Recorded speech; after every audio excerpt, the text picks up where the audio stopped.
Today we discuss why you need floating plants in your aquarium and review several easy-to-find varieties. Hello everyone, this is Charles from the FishLoft. Floating plants provide multiple benefits to your aquarium and can add visual appeal to the surface of your tank.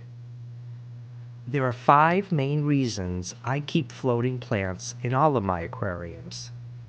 Floating plants provide shelter for smaller surface-loving fish, like my chili rasboras, and help them feel more secure. Their dangling roots can also provide hiding spots for newborn fish.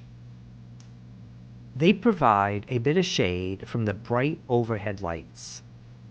Most of my fish prefer a medium-lit tank, including my bettas. Floating plants block some of the light reaching into the tank, which helps reduce the growth of algae, especially on slower growing plants like anubias and bucephalandra. Their roots soak up excess nutrients like nitrates and phosphates from the water column, helping to maintain the quality of the water.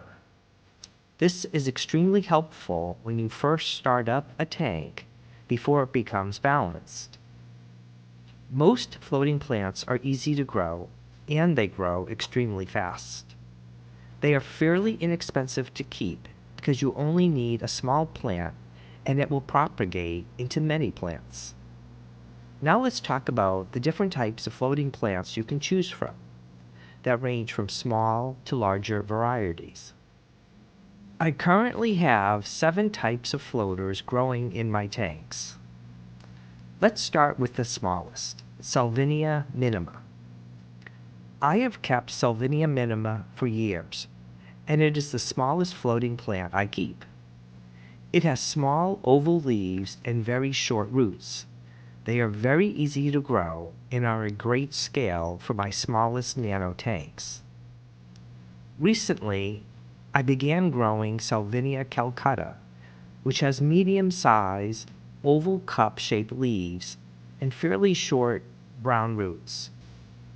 The original leaves here are darker, and the newer leaves are brighter green. It took a bit of time for these plants to transition to my tank, but they have grown in size from the small portion I started with.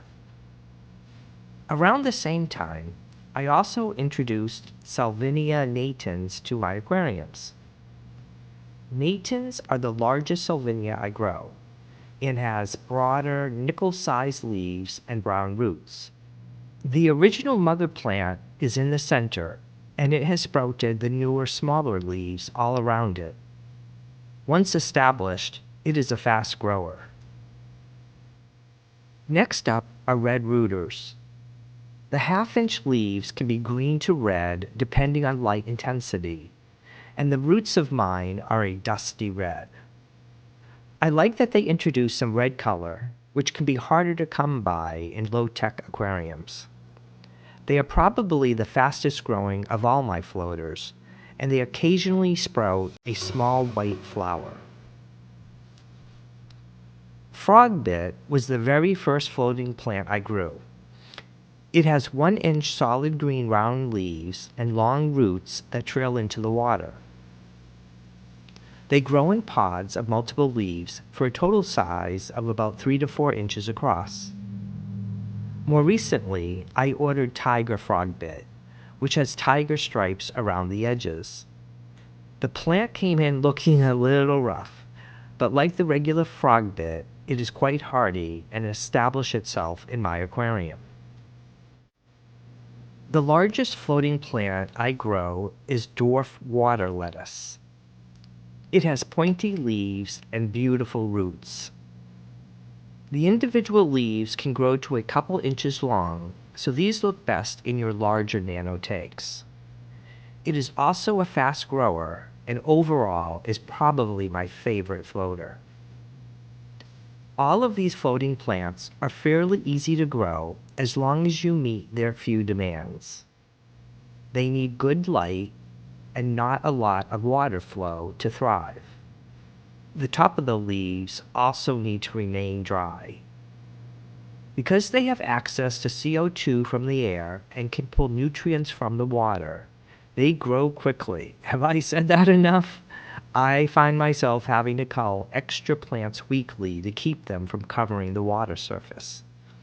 Let me know if you have floating plants in your aquariums and what your favorite types are. Please consider liking and subscribing to help grow the FishLoft channel.